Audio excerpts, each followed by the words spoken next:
Hello viewers, நாங்களுடைய Lakshmi. நீங்கள் பார்த்துருக்கிறது 0 Lakshmi. S, காதல் மன்னன் சுவாமி. அவரை பற்றி பேசணும் அப்படின்னா அவரோட ஆக்டிங், அதுவும் இந்த சுவாமி வந்து விஜய் கேரக்டரில் அட்டகாசம் பண்ணிட்டாரு. இப்போ கொஞ்ச நாள் முன்னாடி கடவுள் உங்களுக்கு அழகான சிரிப்பை கொடுத்துருக்காரு லக்ஷ்மி சிஸ்டர்ன்ட்டு. Thank you so much. இது மாதிரி உங்களோட பியூட்டிஃபுல்லான கமெண்ட்ஸ் தான் வந்து எனக்கும் எனர்ஜியை கொடுக்குது, செலிப்ரிட்டிஸ்க்கும் அப்படி தான் நினைக்கிறேன். அவங்களுக்கு நீங்கள் பாராட்டும் போது, அவங்கள பற்றி நீங்கள் புரிஞ்சுக்கிட்டும் போது அப்படின்ட்டு.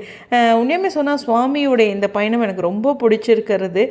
உண்மையுமே சூர்யாவாக அவரை ரொம்ப ரசிச்சிருக்கேன். உங்களுக்கே தெரியும், காட்சிக்கணிவெளியும் மிஸ் பண்ணாமல் பேசியிருக்கேன். அதே மாதிரியே இந்த சீரியல் அவர் வர்றாருன்னு தெரிஞ்சோடனே ஃபஸ்ட் எபிசோட்லேருந்தே வந்துட்டேன். ஏன்னா எனக்கு ரொம்ப பிடிச்சிருந்தது அவருடைய வருகை. சரி, இவர் வந்துட்டார், இந்த சீரியல் நம்ம பார்ப்போம் அப்படின்ட்டு தான். அதுக்கப்புறம் தான் மகாநதியை ஃபுல் எபிசோடாக நான் ஃபஸ்ட் டைம் பார்த்தது. எங்கேயாச்சும் ப்ரமோ அது மாதிரி பார்த்துருக்கேன், பார்க்கலன்னு சொல்ல. பட் ஆனால் ஃபுல் எபிசோடாக ஒரு நாள் உட்காந்து பார்த்தது அப்படின்ட்டு அவர் மேலே இருக்க அந்த அன்பு அப்படிங்கிறது ஒரு விஷயம் தான். சுவாமியோட வளர்ச்சி அப்படிங்கிறது நான் சொல்லியே உங்களுக்கு தெரியணும்னு இல்லை. உண்மையுமே விஜய் கேரக்டரில் அந்த இந்த எஸ்எஸ் மியூசிக்கோட ஃபஸ்ட்டு மீட்டுக்கும் இந்த மீட்டுக்கும் இல்லை வித்தியாசமே மாதிரி தான் அவருடைய வளர்ச்சியும். போன சீரியலுக்கும் இந்த சீரியலுக்கும், அடுத்த சீரியல் இன்னும் மூவிஸ் அப்படிங்கும்போது இன்னும் வளர்ந்துட்டு போவாங்க. எப்படி சொல்கிறது, சிவகார்த்திகேயன் அமரன் பண்ணும்போது அடித்து தூக்கி நவுத்திட்டார்ல, அந்த மாதிரி அவருக்கும் இன்னொன்று அடுத்தடுத்த ஹிட் ப்ராஜெக்ட்ஸ்லாம் வரணும் அப்படிங்கிற விஷயம் வச்சுக்கலாம். பயங்கர டேலண்டான ஹீரோ. ஆனால் ஒரு பக்கம் அவர் வெள்ளித்திரையில் போகணும் அப்படிங்கிற பயங்கர விஷயம் இருந்தாலும் சின்னத்திரையிலே இருக்கணுமே, டெய்லி ரசிக்குவோம்ல அப்படிங்கிற ஒரு சின்ன ஆசையும் இருக்குது. பட் ஆனால் ஒரு வெள்ளித்திரையில் பயங்கரமாக ஷைன் ஆகி வரணும் அப்படிங்கிறத, அதுக்கான எஃபர்ட்டு, டான்ஸு, ஆக்ஷன், ரொமான்டிக் எல்லா டேலண்ட்டுமே இருக்குது. ஒரு ஹீரோன்னு எடுத்துக்கிட்டிங்கன்னா அவங்களுக்கு வந்து ரொம்ப இந்த காதல் மன்னன் கேட்டகரியில் ரொம்ப கம்மியாக தான் இருக்கும். எனக்கு இந்த ரொமான்டிக் சீன்ஸ்லாம் வராது, ஃபைட் அது இதுனா ஓகே அப்படின்ட்டு. ஆனால் விஜய் வந்து சுவாமி வந்து ஒரு பயங்கர ஒரு பேக்கேஜான ஒரு ஹீரோ அப்படின்ட்டு. அவருக்கு வந்து எல்லாமே வந்து அத்துப்படி, அதுலேயும் மாஸாக பண்ணிடுவார். ஒரு ஆக்ஷன் செம்மையாக பண்ணுவார். ஃபஸ்ட்டு விஜயோட என்ட்ரியே பாருங்களேன், ஆக்ஷன். அதே மாதிரி ரொமான்டிக், பாப்பா இந்த பர்த்டே செலிப்ரேஷன்லாம் வச்சு செஞ்சுட்டார் நம்மளையா. ஒன்றுமே நகரவே முடியல, அப்படியே லாக் பண்ணிட்டார் இல்லையா, அந்த மாதிரி. இப்போ எமோஷன்ஸ் அவ்வளோதான். எபிசோடே பார்த்து அழுது ஒரு 2 நாள் சோறு திங்காமல் இருந்தவங்களாம் இருக்காங்க இந்த எபிசோட் பார்த்துட்டு. அதெல்லாம் இருக்குது, அந்தளவுக்கு எமோஷன்ஸு.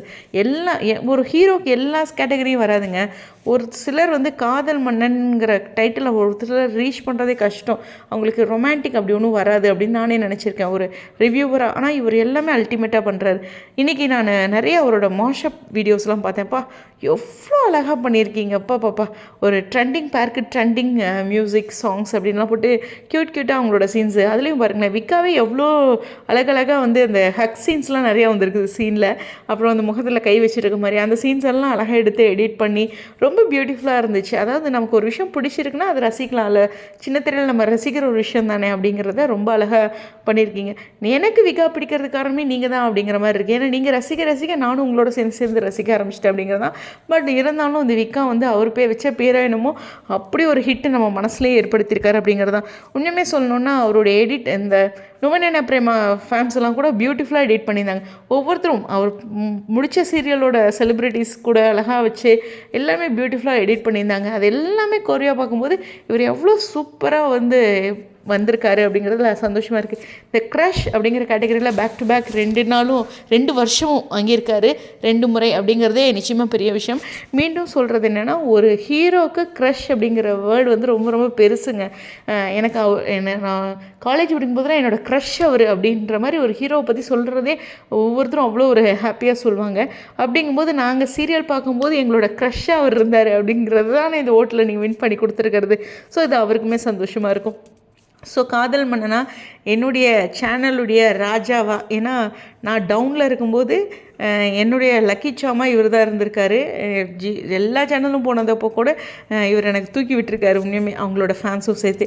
ஸோ எல்லாத்துக்குமே ஒரு தேங்க் பண்ணணும் இந்த வேலண்டைன்ஸ் டே அன்றைக்கி. எல்லாருமே ஹாப்பியாக இருங்க. லைஃப்பில் வந்து உங்களை யாராச்சும் குறை சொல்லிட்டு இருக்காங்கன்னா ஜஸ்ட் ஒரு ஸ்மைல் பண்ணிவிட்டு போயிட்டே இருங்க. ஆர்கியூ பண்ணுறதுக்கெலாம் டைமே இல்லை. லைஃப் ரொம்ப ஷார்ட்டு.